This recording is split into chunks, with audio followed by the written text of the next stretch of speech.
2 ही दिन बचे हैं वरुण, और इन 2 दिनों में हमें बहुत कुछ पता लगाना है। वैसे इस समय मेरा संदेह सिमट कर 2 लोगों पर आ गया है, अशोक और तिवारी। सर मयंक भी तो है। नहीं वरुण, मेरा अनुमान में मयंक केवल एक कठपुतली है जिसकी डोर तिवारी जी के हाथों में। वैसे ये जो अशोक ने खुलासा किया है नया, मुझे गहरी सोच में डाल दिया है। कहीं वास्तव में रूपल और सौरभ के बीच कोई आपत्तिजनक संबंध तो नहीं था?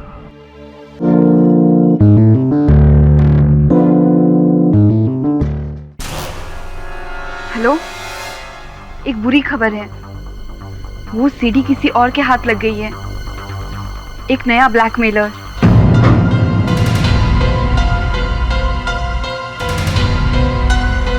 मिस्टर देसाई, मुझे आपसे कुछ अर्जेंट बात करनी है राइट नाउ।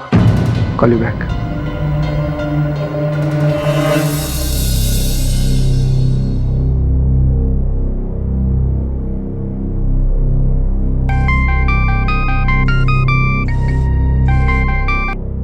हेलो, कैसी हो मैडम?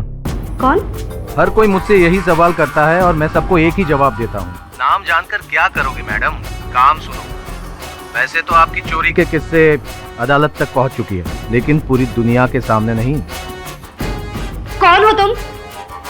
पूरी दुनिया देखेगी आपकी करतूत और आप बन जाओगी इंटरनेशनल चोरनी। नहीं तो मैं ऐसा नहीं कर सकते। और वो वीडियो तो राजेश के पास था ना? राजेश तो मर चुका है, तो तुम कौन हो? फिर वही बेकार की बात। अरे कौन जिंदा है कौन मर गया ये इम्पोर्टेंट नहीं है मैडम। इम्पोर्टेंट ये है कि आज रात 15 लाख रुपए लेकर जॉगर्स पार्क के पीछे वाले कोस्टा विला आ जाना, नहीं तो कल सुबह तक पूरी दुनिया के सामने आपकी चोरी के किस्से मशहूर हो जाएंगे।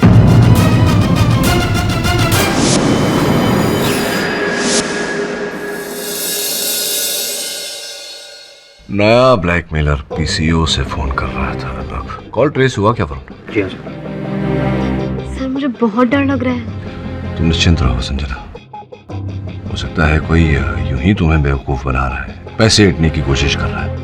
एक बात तो निश्चित है कि जो भी है ये व्यक्ति वो इस केस से जुड़ा हुआ है, इस केस के हर पहलू को जानता है, लेकिन इस बात की कोई गारंटी नहीं कि वो सीडी उसके पास है या नहीं।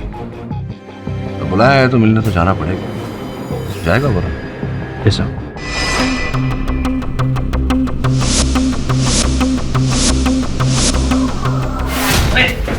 हिम्मत कैसे हुई घर पे कदम रखने की? मुझे पता नहीं ये घर अब मेरा है, मेरा। देख अशोक, मैं ना तेरी मुंह नहीं लगना चाहती। मेरा कुछ जरूरी सामान रखा है अलमारी में। ओए खबरदार अशोक, मेरा सामान। खबरदार, तेरी सारे पैतरे समझ रहा हूँ मैं। राजेश के बैंक के पेपर मारने आई है ना तू, ताकि सब कुछ तू हथिया सके। सामान रखा हुआ है मेरा वहाँ पे। ए चुप! खबरदार, अगर एक कदम भी आगे बढ़ाया, चल निकल निकल। और आज के बाद इस घर के आसपास नजर भी नहीं आना, नहीं तो टांग तोड़ के तेरे हाथ में दे दूंगा। चल।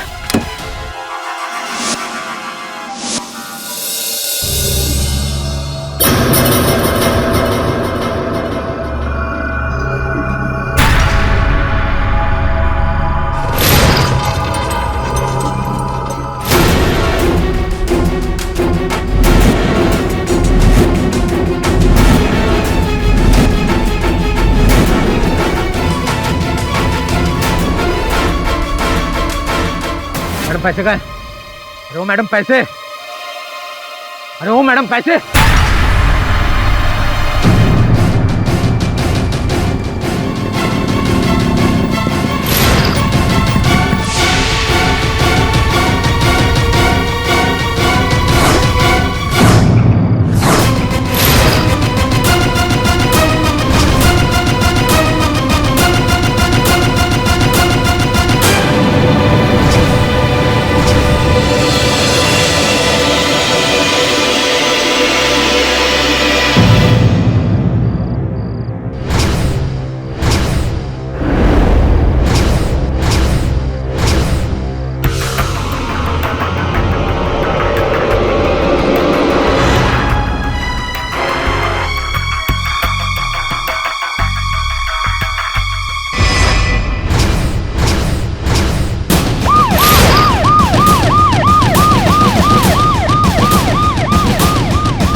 ये देखिए,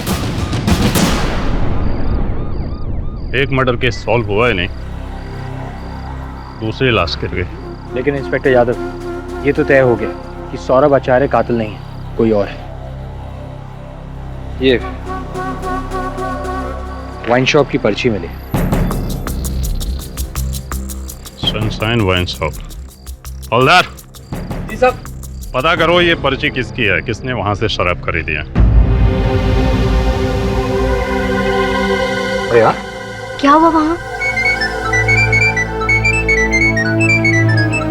एक्सक्यूज मी शेफाली, मैंने तुम्हें कितनी बार बोला है ऑफिस में मुझे मत फोन किया करो। अरे तुम जानती हो ना।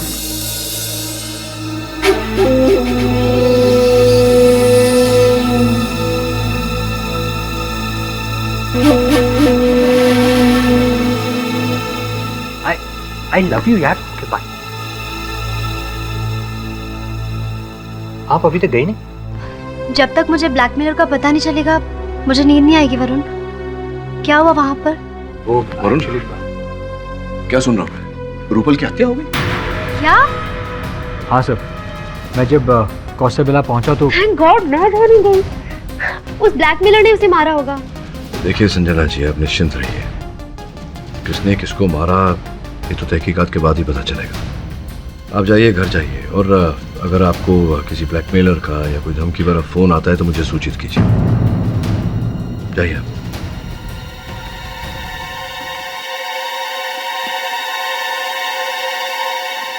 वरुण, क्या हुआ? क्या तू गया? क्या हाँ। कुछ मिला?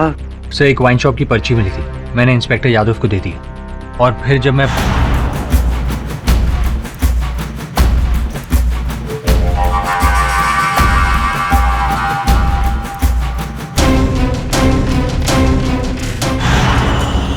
सब, मुझे तो लगता है कि रूपल का मर्डर करके कातिल या फिर ब्लैकमेलर जो भी था, वो मौकाए वारदात से जब भाग रहा था तब उसके हाथ से या जेब से वो सीडी गिर गई होगी। कहाँ है वो सीडी? दे मुझे।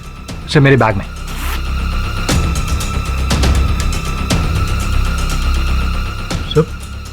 सर वो सीडी मैंने डायरी के बीच में रखी थी और वो डायरी इस बैग में थी। पता नहीं डायरी कहाँ गायब हो गई। डायरी गायब नहीं हुई है, डायरी गायब कर दी गई है, और गायब करने वाली अभी अभी कुछ समय पहले वहीं बैठी थी जहाँ तू बैठा है। क्लेप्टोमेनिया।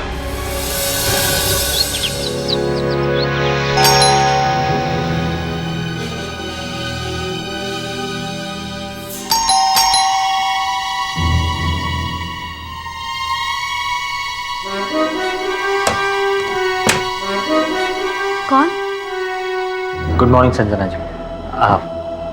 सॉरी सुबह सुबह आपको डिस्टर्ब कर रहा हूँ। एक्चुअली देखिए, बुरा मत मानिए, कल रात आप केडी सर के ऑफिस आई थी। कहीं गलती से आप मेरी डायरी नहीं, आई मीन अनजाने में, यू सी, देखिए उस डायरी में ना एक बहुत इंपॉर्टेंट सीडी है।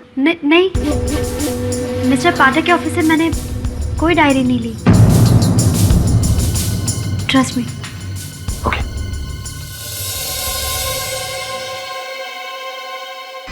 हाँ सावंत, पता किए थे वाइन शॉप का? शाबाश, चलो गाड़ी निकालो।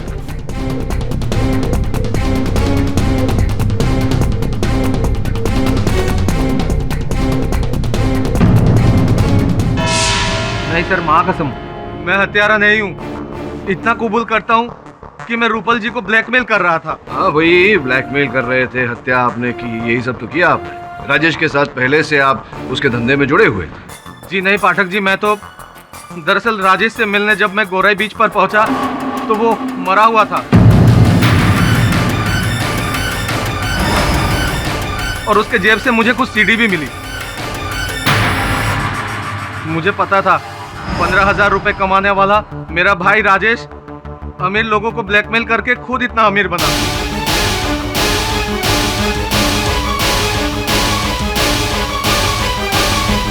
मेरे अंदर भी थोड़ी लालच आ गई साहब।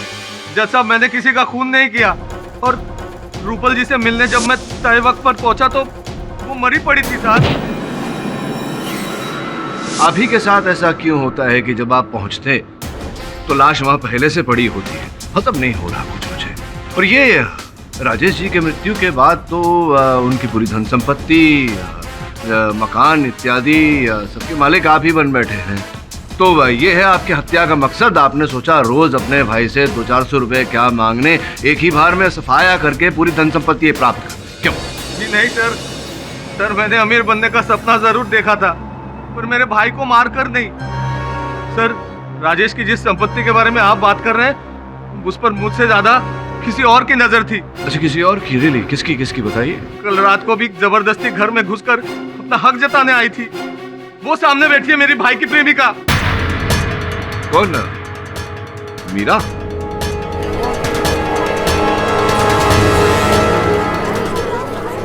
Order order.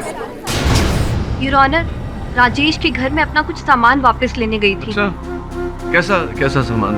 वो एक बार मैं राजेश के घर उसके साथ गई थी तो मैं अपना हैंडबैग वहीं पे छोड़कर आ गई थी।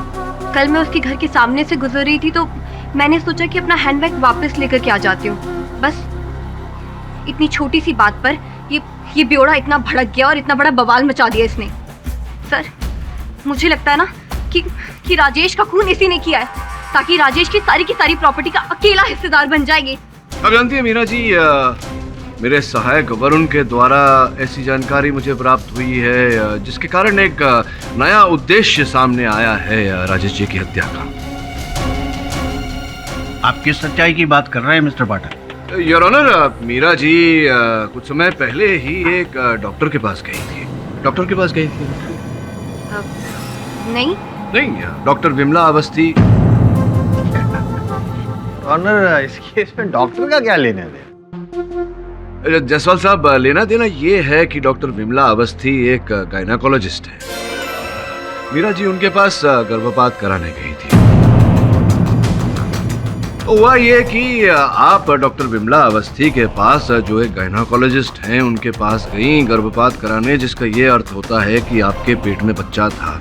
आपके अपने कथन के अनुसार आपके और राजेश के बड़े नजदीकी संबंध थे, तो स्पष्ट रूप से जो बच्चा आपके पेट में था वो राजेश का ही होगा संभवतः। और जब आपने राजेश से ये बात कही और विवाह करने का दबाव डाला तो प्राय जैसे होता है राजेश ने इनकार कर दिया होगा।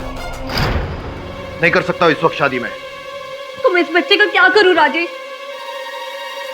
गिरा दो। गिराऊंगी, सिर्फ तुम्हारे पाप को नहीं, इस बच्चे के बाप को भी।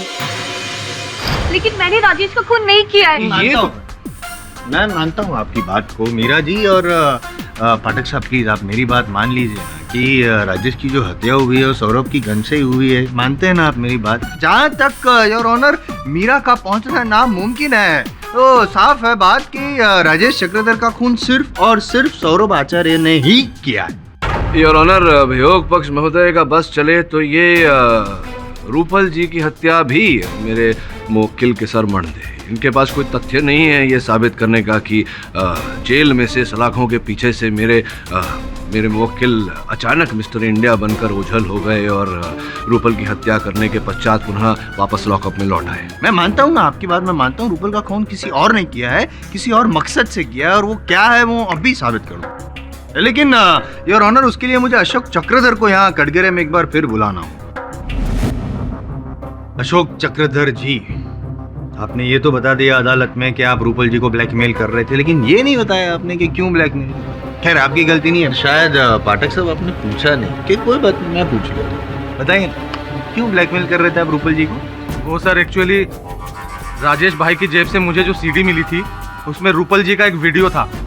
बंद कमरे की ऐसी तस्वीरें जिसके बारे में बताते हुए मुझे शर्म आ रही है सर।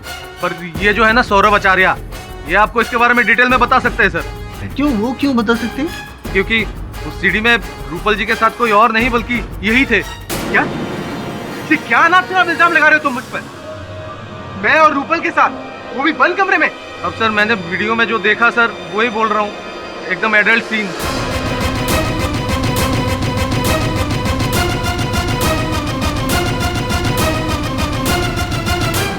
अरे जायसवाल साहब, ये आप इतने वरिष्ठ वकील हैं, आप तो जानते हैं कि केवल कथन देने से कुछ नहीं होता, साथ में प्रमाण भी होना चाहिए। ये आपने पूछा नहीं अपने गवाह से कि वो सीडी कहाँ है? कोई बात नहीं, मैं पूछ लेता हूँ, कहाँ है वो सीडी? सर वो सीडी एक्चुअली खो गई सर। खो गई? सर रूपल जी का लाश देखकर जैसे ही मैं हक्का वक्का वहां से भागा तो वो रास्ते में कहीं मेरे पॉकेट से गिर गई सर।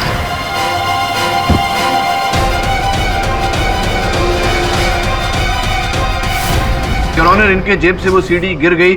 अब जब तक वो सीडी मिल नहीं जाती, इस बात का प्रमाण नहीं मिल जाता कि ये जो कह रहे हैं वो सच है, तब तक इनकी बात को सच नहीं माना जा सकता। अशोक झूठ क्यों बोलेगा पाठक साहब?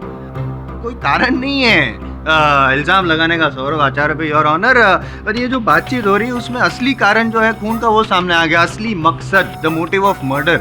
अब तक तो हमको ऐसा लगता था कि राजेश चक्रधर ने इनकी पत्नी को चोरी करते हुए देख लिया था, वो परफ्यूम की बोतल स्टोर से, इसलिए ब्लैकमेल कर रहे थे। लेकिन हकीकत वो नहीं है योर ऑनर।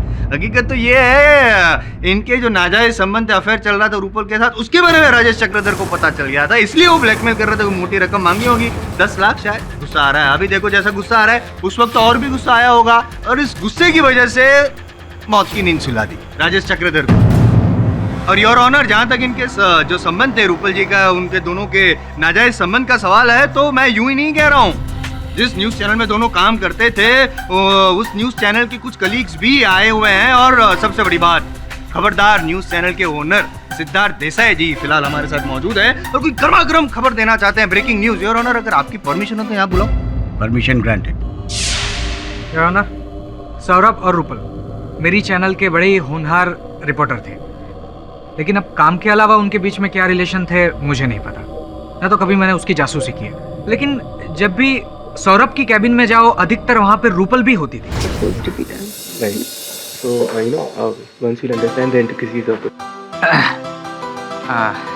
मैंने आप लोगों को ज़्यादा डिस्टर्ब तो नहीं किया? नहीं बॉस। एनीवेज, इतनी रात हो गई, आप लोगों को घर नहीं जाना क्या? जाएंगे बॉस, लेकिन काम खत्म होने के बाद। ओके, ठीक है। रात रात भर वो लोग चैनल में रुकते भी थे, लेकिन क्या काम करते थे मुझे नहीं पता। मिस्टर देसाई, आप मेरे बारे में ऐसी बात कर रहे हैं? मेरा और रूपल का सिर्फ और सिर्फ प्रोफेशनल रिलेशन था। रात भर जग के मैं चैनल की टीआरपी बढ़ाने के लिए काम कर रहा था। सौरभ, ये बात मैं ऑलरेडी अदालत में बता चुका हूँ, और तुम्हारी काबिलियत पे मुझे कभी भी कोई शक नहीं था। ये बात तुम भी अच्छी तरह से जानते हो, राइट? लेकिन योर ऑनर, जब मैंने रूपल को सौरभ की जगह पे प्रमोट किया, तो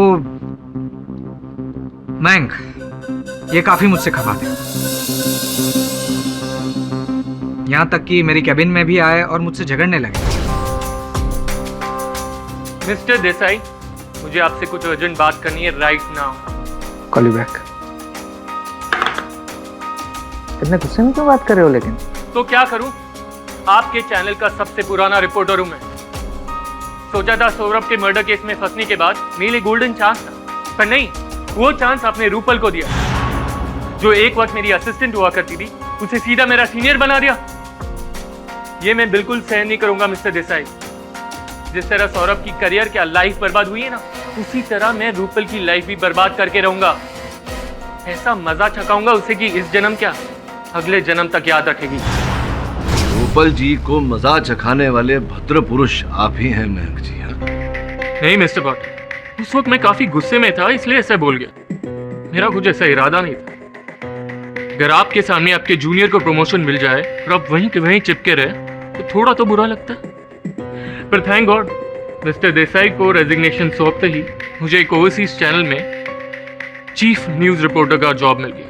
हाँ, राइट। अगर मुझसे भूल नहीं हो रही तो ये वही सिंगापुर वाली चैनल है जिसमें मंत्री तिवारी जी के साले साहब की भागीदारी है। अब सीधा मेरे मन में ये प्रश्न उठता है कि ऐसा क्या किया आपने मंत्री तिवारी साहब को प्रसन्न करने के लिए, जिसके कारण उन्होंने आपको वहां सिंगापुर वाले चैनल में चीफ रिपोर्टर की नौकरी देके प्रसन्न किया। आपकी तो बोलती बंद हो गई। मंत्री जी से पूछता हूँ, तिवारी साहब मयंक को कब से जानते हैं? अब इतना कहाँ याद रहता है, कितने जर्नलिस्ट मिलते रहते हैं, मयंक भी कभी मिला होगा। हाँ, क्योंकि पहले कभी आपको उसके साथ नहीं देखा, तो आजकल बड़ी घोर सांठगांठ चल रही है आप दोनों के बीच। मेरे सहायक ने आप दोनों को आपकी गाड़ी में एक साथ देखा और आपने अपने साले साहब के चैनल में बड़ा ऊंचा पद दिलाया है मयंक को। तो क्या कारण है, क्यों इतने दयालु बन रहे हैं आप मयंक पर? इस केस का इससे क्या लेना देना है? ये क्या वाहियात सवाल है जज साहब? नहीं, बिल्कुल उचित प्रश्न किया है मैंने तिवारी जी।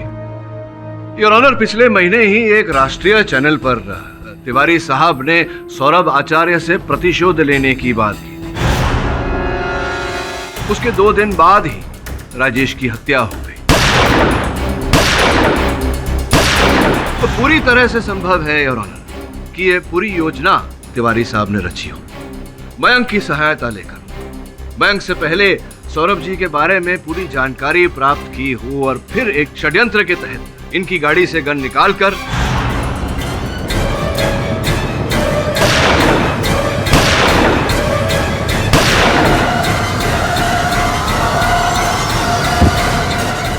ये क्या बकवास है पाठक जी? एक तो मुझ जैसे वरिष्ठ मंत्री को यहाँ कटघरे पे खड़ा किया, यही बहुत है। ऊपर से आप मुझ पर घिनौना इल्जाम लगा रहे हो। होश में तो हो आप? हाँ, मैं तो होश में हूँ मंत्री महोदय, लेकिन आप आक्रोश में हैं और इसी आक्रोश के चलते आपने राजेश की हत्या की। और जब रूपल को आपके और मयंक के इस मिलीभगत के बारे में पता चला तो आपने रूपल को भी मरवा दिया। और मयंक ने इस योजना में आपका साथ दिया, इसीलिए आपने अपने साले साहब की चैनल में उसे इतने उच्च पद पर नियुक्त किया या नहीं? केड़ी पाठक, तुझे अंदाजा नहीं है तू किससे पंगा ले रहा है? दिल्ली तक पहुंच है मेरी, तू मेरा कुछ नहीं बिगाड़ सकता।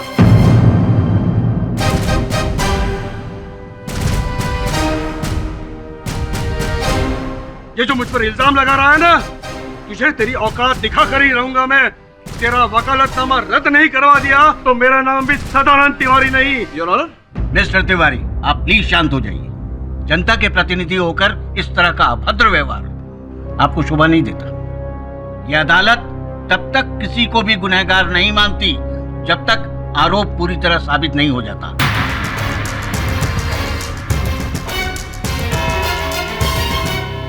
यह अदालत 2 दिनों के लिए मुलतवी की जाती है। The court is adjourned.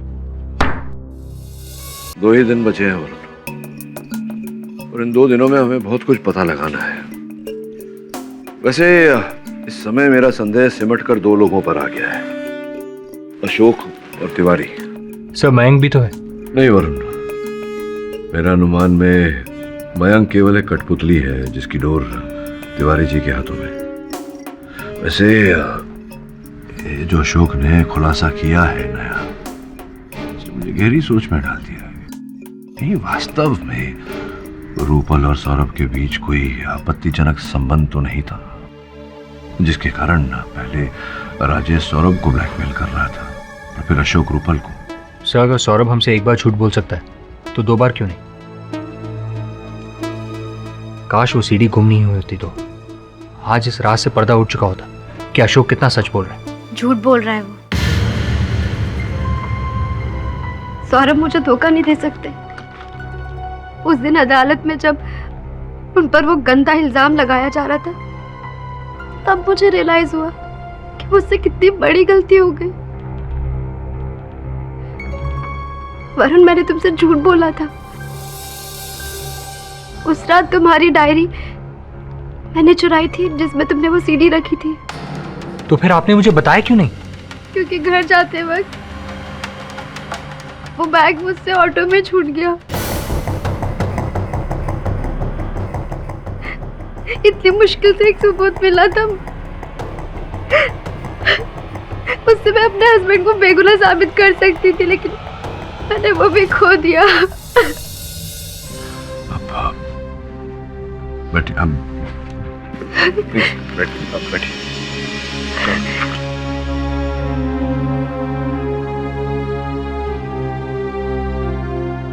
आज मेरी चोरी की आदत की वजह से मैंने एक अहम सबूत खो दिया। आदत है मुझे अपने आप पर। ये लीजिए, आज तक मैंने जो भी चुराया है वो सब लाई हूँ। ये सब आप पुलिस पे दे दीजिए और मुझे जो भी सजा मिलेगी उसके लिए मैं तैयार हूँ।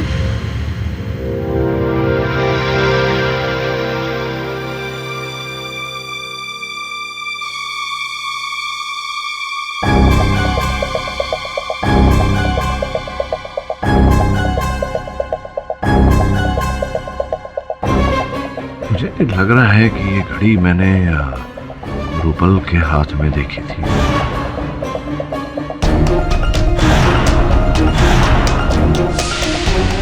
कमाल की घड़ी है, देखिए। सेकंड हियरिंग के वक्त मैं रूपल के पास बैठी थी और मैंने उसके बैग से ये वॉच निकाल ली थी।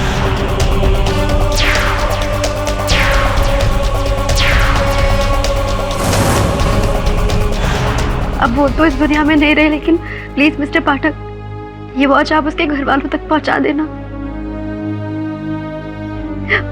और प्लीज मेरी तरफ से सॉरी कह देना।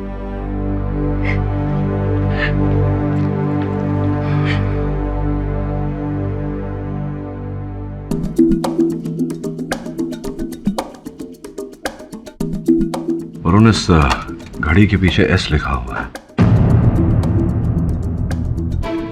अगर एस फॉर सौरभ है तब तो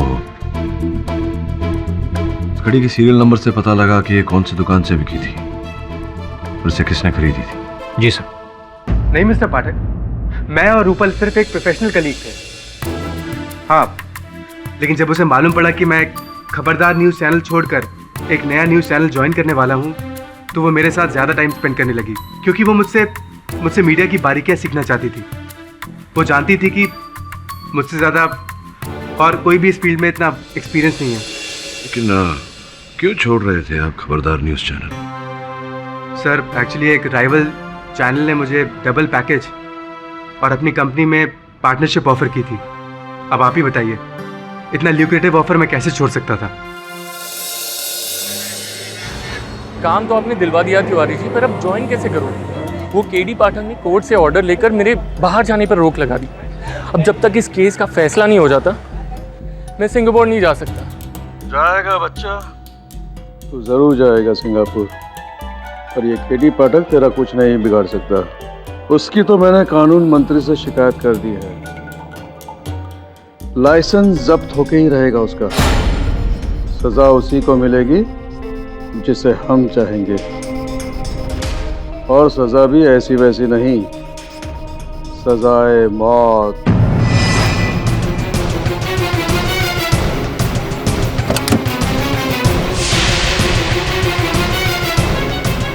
तुम देखो, मैं किसी को कुछ नहीं बताऊंगा। मानना नहीं, मैं किसी को कुछ नहीं बताऊंगा, प्लीज नहीं मानना।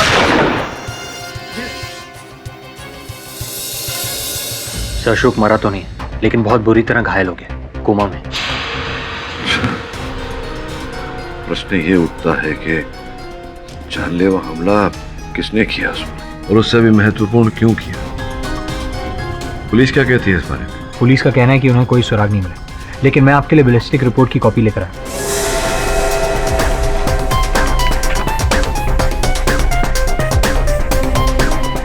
Glock 23 RTF-1। ग्लॉक 23 RTF-1 नहीं, रूपल मर्डर केस की बैलिस्टिक रिपोर्ट कहाँ है? सिड्रॉन।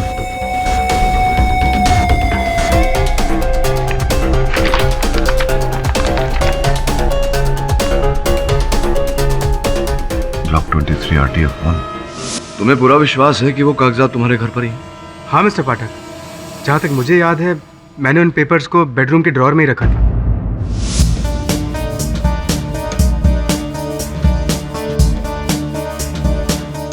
Good job. जैसा कि मैंने सोचा था वैसा ही है। मैं इन कागजात को लेकर अदालत जाता हूँ तो अस्पताल चल, और जैसे ही अशोक को होश आ जाए मुझे फोन करना। जी सर।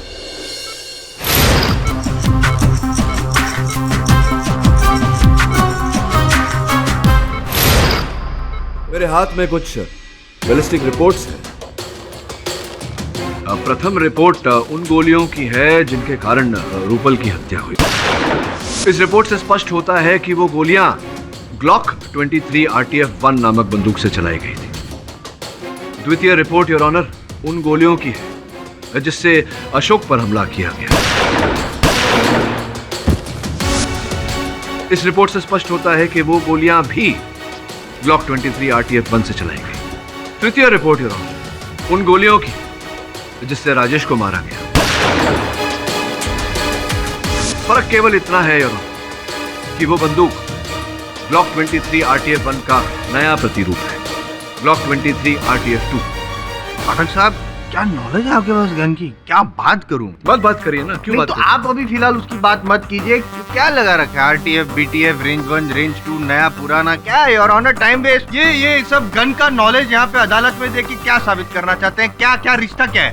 ये रिश्ता आपको तब समझ में आता ना जब आप 10 मिनट प्रतीक्षा करते। लेकिन मैंने कहा ना आपसे, जरा समय दीजिए अपने कार्य को, तो हो सकता है सफलता प्राप्त हो। योर ऑनर, इसे और स्पष्ट करने के लिए और प्रमाणित करने के लिए मैं खबरदार न्यूज चैनल के कर्ता धर्ता सिद्धार्थ जी को कटघरे में बुलाने की अनुमति चाहता हूँ। अनुमति।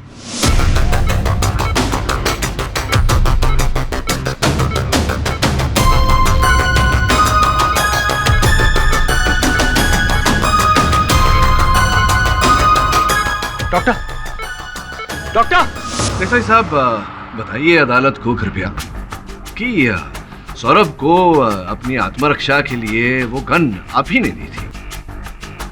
गन का मॉडल क्या था देसाई साहब? मॉडल, हाँ, लेकिन वो वही गन थी जो पुलिस को कार में से बरामद हुई थी, जिससे राजेश की हत्या हुई, यानी कि हत्या का औजार बैलिस्टिक रिपोर्ट के अनुसार ब्लॉक 23 RTF 2। राइट। ये बताइए कि जो गन आपने दी थी सौरभ को, उसके साथ में गन के कागजात भी दी थे। हाँ? उन कागजातों पर क्यों ऐसा लिखा है कि आपने जो गन सौरभ को दी थी वो ब्लॉक 23 RTF 2 नहीं, ब्लॉक 23 RTF 1 थी, उससे पुराना मॉडल। यानी कि आपने ये पिस्तौल नहीं दी थी उसे आपने ब्लॉक 23 RTF 1 दिया था। वही मॉडल की गन योर ऑनर, जिससे रूपल पर गोलियां चलाई गई, जिसके कारण रूपल की जान गई। वही गन योर ऑनर जिससे अशोक पर गोलियां चलाई गई, और अशोक इस समय अस्पताल में जीवन और मृत्यु के बीच संघर्ष कर रहा है। क्या मैं सही कह रहा हूं या नहीं? मिस्टर पाठक, मेरी खुद समझ में नहीं आ रहा है आप क्या बोल रहे हैं। खुद बात है देसाई साहब, इतनी सरल सी बात आपको समझ में नहीं आ रही। सिंपल योर ऑनर, जब देसाई साहब ने सौरभ को वो बंदूक दी ही नहीं थी तो फिर उस बंदूक से सौरभ किसी की हत्या कैसे कर सकता है?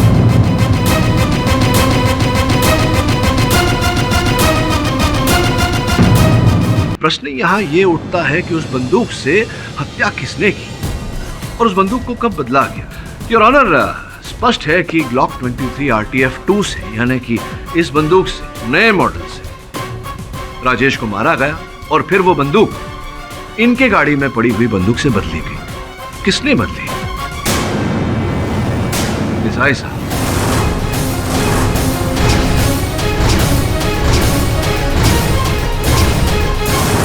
मेरी जानकारी के अनुसार ये दोनों पिस्टल्स के मालिक आप थे।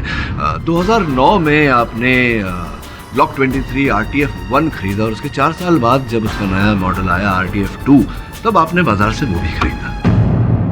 कमाल है मिस्टर पाठक, क्या गन का नया मॉडल खरीदना कोई गुनाह है क्या? नहीं, लेकिन बंदूकें खरीद कर लोगों की हत्या करना ये तो दंडनीय अपराध है देसाई साहब। Mister Pathak, do you have any idea?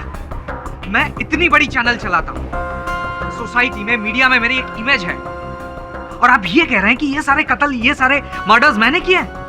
और ये सब मर्डर करने के बाद मैं एक ऐसे आदमी को फंसाऊंगा जो मेरी चैनल का इतना बड़ा रिपोर्टर है, नंबर 1 रिपोर्टर है, उसी को मैं फंसाऊंगा? नंबर 1 रिपोर्टर आपके चैनल का अगर जाकर किसी प्रतिद्वंदी चैनल से जुड़ना चाहे तब तो गुस्सा तो आएगा आपको, जैसे कि आया और आपने जो किया वो किया। क्या सौरभ चैनल छोड़ने वाला था? आपको पता नहीं था इस बात का? नहीं, इसने मुझे कभी नहीं बताया। हाँ, मैंने मिस्टर देसाई को इसके बारे में कुछ नहीं बताया था। मैंने ये बात सिर्फ रूपल से डिस्क्लोज की थी। इसके अलावा भी और कई सारी ऐसी बातें होंगी जो आपने सिर्फ और सिर्फ रूपल के सामने डिस्क्लोज की होगी। आई एम सॉरी टू से, मैं नहीं कहता, लेकिन शायद लोग सही कहते हैं, और अशोक ने भी जो सीडी में देखा होगा वो शायद सही होगा। अशोक ने तो बहुत कुछ देखा है देसाई साहब, अपने हत्यारे का चेहरा भी देखा है। बस उसके होश में आने की प्रतीक्षा कर रहे हैं हम। जैसे ही वो होश में आ जाएंगे, असल हत्यारे का चेहरा सामने आ जाएगा। तो इंतजार कीजिए मिस्टर पाठक, कौन मना कर रहा है आपको? इंतजार कीजिए, पर मेरी बाल के खाल निकालने पर आप क्यों तुले हुए हैं? केवल वार्तालाप कर रहा हूँ आपसे, भेंट देने का बड़ा शौक है आपको। कि ये से एक बड़ी प्यारी सी महंगी सी घड़ी है मेरे जेब में। अब ये मत कहना कि इस घड़ी को आप नहीं पहचानते। हाँ मैं बताऊं यार आप? नहीं, ये घड़ी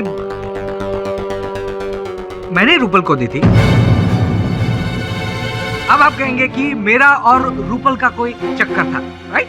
प्रश्न पूछने से पहले ही आप भाग गए और आपने उत्तर दे दिया। वाह, क्या बात है।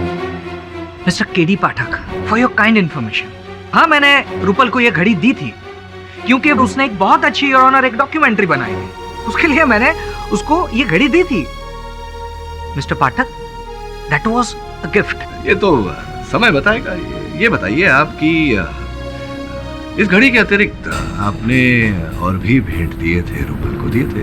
पुलिस ने रूपल के घर से ऐसी कई वस्तुएं बरामद की हैं, कीमती नेकलेस, हीरो से जड़े अंगूठी इत्यादि इत्यादि। और तहकीकात करने पर पुलिस ने ये पता लगाया है कि आप ही ने उनके दाम भरे और आप ही ने भेंट स्वरूप दिए थे उन्हें।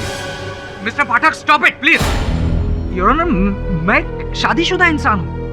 अब मिस्टर पाठक इस तरह से मेरे कैरेक्टर पे पॉइंट आउट कैसे कर सकते हैं? और अशोक ने भी जो सीडी देखी है उसमें सौरभ और रूपल एक साथ साथ। देसाई साहब, वो जो सीडी थी जो अशोक ने देखी थी, वास्तव में उस पर रूपल और सौरभ नहीं, रूपल और आप थे।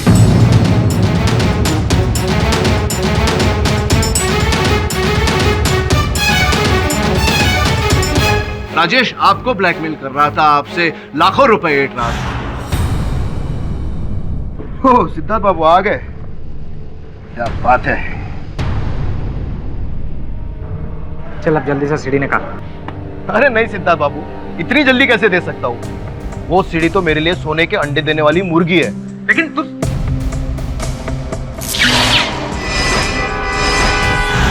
तो कुल मिला के वास्तविकता ये है देसाई साहब कि आप राजेश को पैसे देते देते तंग आ चुके थे। फिर एक दिन अचानक आपने राजेश को अपने ही ऑफिस में सौरभ से मिलते हुए देखा।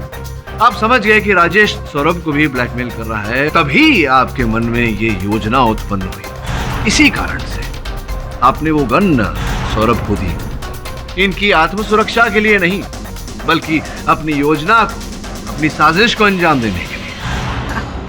कमाल है मिस्टर पाठक। आई मीन कैसी योजना? आप जो भी बोल रहे हैं ना, आपको उसे प्रूव करना पड़ेगा। You need to prove it. साबित कीजिए। नहीं, साबित मैं नहीं करूंगा, साबित तो अशोक करेगा होश में आते। सॉरी टू डिस्टर्ब यू पाठक साहब, ऐसा योर ऑनर किसी के बारे में बोलना नहीं चाहिए, लेकिन अगर अशोक को वहाँ पे कुछ हो गया, मतलब वो मर गया, तो आपकी जो थियरी है वो भी, आई होप यू अंडरस्टैंड। मैं योर ऑनर, मेरे सहायक का फोन है, लग रहा है कि वो होश में आ गया होगा अशोक, अगर आपकी अनुमति हो तो। धन्यवाद। हाँ वरुण बोल। सब बैड न्यूज़ है, अशोक की डेथ हो गई। हम उससे कुछ भी इंफॉर्मेशन नहीं निकाल पाए।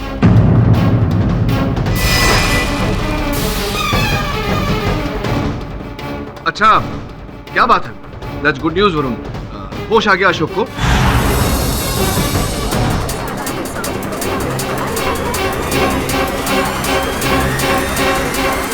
होश में आते कुछ बोल पाया? स्टेटमेंट दिया उसने, कथन दिया अपना? सर? हाँ, मैं समझ रहा हूँ कि मैं बोल नहीं पा रहा, गोली लगी हूँ, तो किसी का नाम तो लिया होगा। किसका नाम लिया? साहब ने ठीक से सुना नहीं, उसकी डेथ हो गई है। होश में कैसे आएगा वो? अच्छा, इंस्पेक्टर साहब से कहो उसका कथन रिकॉर्ड करके तुरंत अदालत में आ जाए।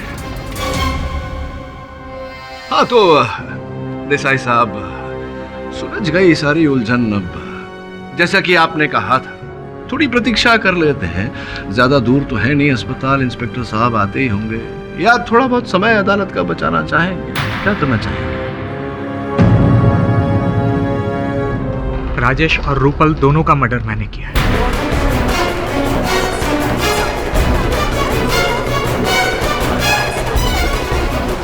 अशोक पर भी मैंने ही हमला किया और सौरभ को भी मैंने ही फंसाया।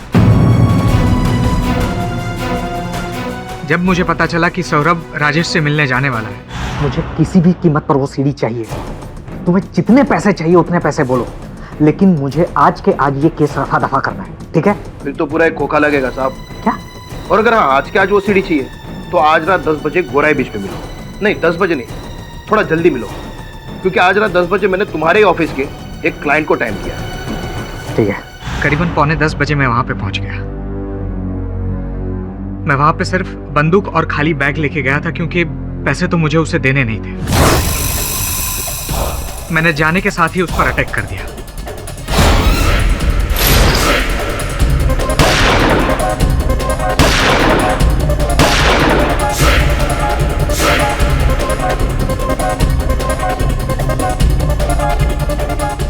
उसको मारने के बाद सीढ़ी ढूंढने के लिए मैंने उसकी जेब की तलाशी ली, लेकिन तभी मैंने एक गाड़ी की आवाज़ सुनी। मुझे पता लग गया कि ये गाड़ी शायद सौरभ की हो सकती है, इसीलिए जाके मैं झाड़ियों में छुप गया। और जैसे ही मौका मिला मैं सौरभ की गाड़ी के पास गया। मैंने सौरभ की गाड़ी खोली और गन एक्सचेंज कर लिया।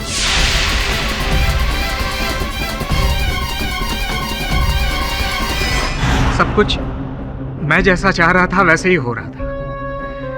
एक तीर से मैंने 2 शिकार कर दिए थे।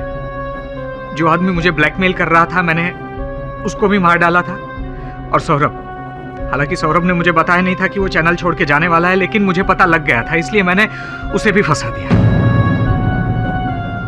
सब कुछ मेरे प्लान के हिसाब से हो रहा था जज साहब, लेकिन तभी उस रूपल का फोन आया। एक बुरी खबर है, वो सीडी किसी और के हाथ लग गई है, एक नया ब्लैकमेलर। रूपल को मैंने बहुत समझाया। अशोक ने जहां पर हमें बुलाया था मैं वहां पे रूपल को लेके गया। नया ब्लैकमेलर है अभी, लेकिन मुझे किसी से कोई सीक्रेट्स नहीं छुपानी। मतलब हमारे अफेयर के बारे में तुम्हारी बीवी का क्या रिएक्शन होगा, उसे मुझे कोई लेना देना नहीं है। तुझे तब समझ में नहीं आया जब तुझे प्रमोशन दिया था। मुझे कोई लेना देना नहीं। सुन मेरी बात, अगर मेरी बीवी को पता लग गया ना तो तुझे कहीं के नहीं छोड़ूंगा मैं। मुझे कहीं का नहीं छोड़ेगा, मैं तुझे कहीं का नहीं छोड़ूंगी।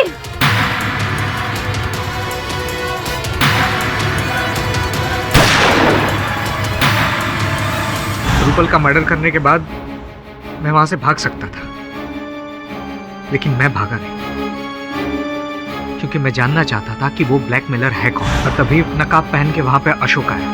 रूपल की लाश देख के वो भागने लगा। अशोक, तू? मैंने कोई खून नहीं किया। तू ही रूपल को ब्लैकमेल कर रहा था ना? हाँ? बोल, सीढ़ी किधर है? सीढ़ी कहाँ है? सीढ़ी थी, लेकिन लगता है गिर गई। मैं और अशोक सीढ़ी ढूंढने लगे कि तभी वहां पे वरुण आ गया। इसलिए मैं और अशोक बिना सीढ़ी लिए ही वहां से भाग गए। मैंने उसे 3 लाख रुपए दिए सीढ़ी का राज छुपाने के लिए, और ऊपर से और 5 लाख रुपए दिए सौरभ के बारे में झूठी गवाही देने के लिए। देसाई साहब, आपको अशोक को मारने की जरूरत क्यों पड़ी? क्योंकि इतने पैसे देने के बावजूद भी वो मेरा राज खोलना चाहता था। मेरे पास और कोई ऑप्शन नहीं था, इसीलिए मैंने तय किया कि मैं इसका भी खून कर दूंगा।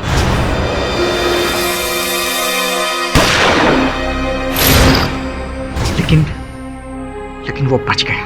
दुर्भाग्यवश योर ऑनर, अशोक बचा नहीं, मर चुका है।